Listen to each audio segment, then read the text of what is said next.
Hello, everyone. I am David Lorimer. I am the program director of Beyond the Brain and of the Scientific and Medical Network. And I'm here with one of our most prominent speakers for Beyond the Brain 2025, Anita Moorjani. Many of you will have read her book, Dying to Be Me, which is an absolutely extraordinary book with all sorts of phenomenal experiences and transformations in it. And I'd like to find out from Anita, what were the most important lessons or things that you learned from your extraordinary experience? Thank you, David. And that's such a great question. So, if I were to narrow it down, I think one of the biggest lessons and most important lessons that I learned is that we are a lot more powerful than we have been led to believe, and we are more than just our physical bodies. So, most of us think that all we are is this five sensory physical being that exists in this three-dimensional plane.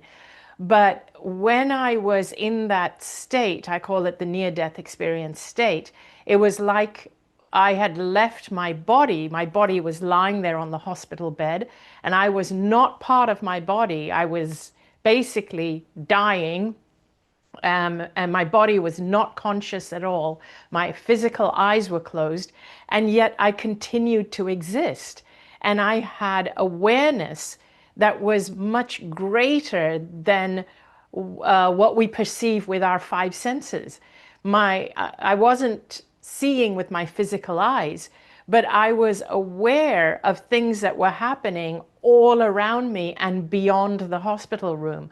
I could hear conversations between my husband and the doctors, and and also more than that, I could feel what everyone was feeling. I could feel the helplessness of the doctors.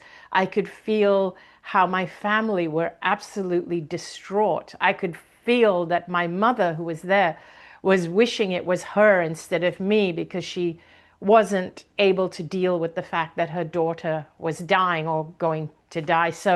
Um, so I could feel, I could see, I could hear beyond what our five senses are capable of doing. And at the same time, it wasn't coming through the five senses because I wasn't in my body. I was away from my body, and my physical body looked so small and insignificant compared to how I was now feeling.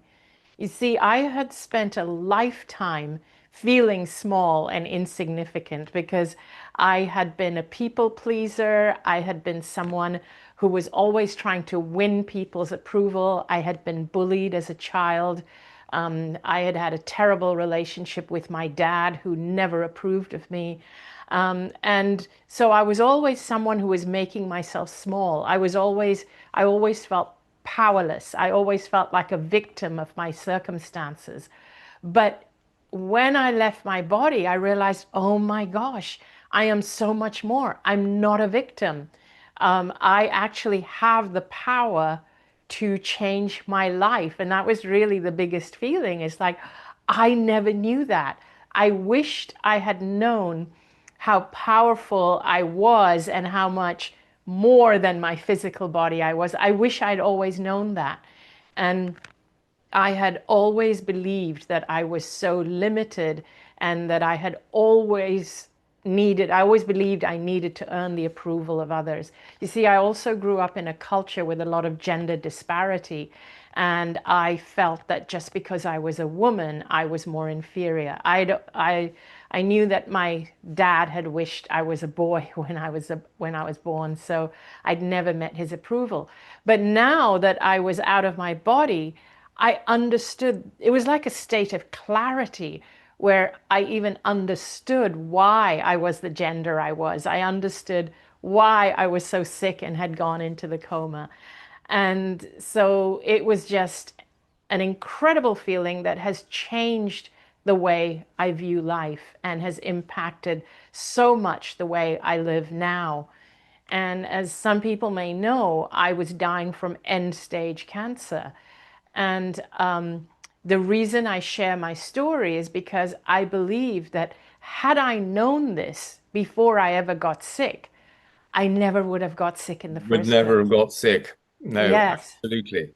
Anita, thank you so much. I mean, that's such a powerful story and such a powerful message for us all that we are much more than we think we are. So if you want to hear more, then do join us at Beyond the Brain next month. Thank you so much for joining me. Thank you so much, David.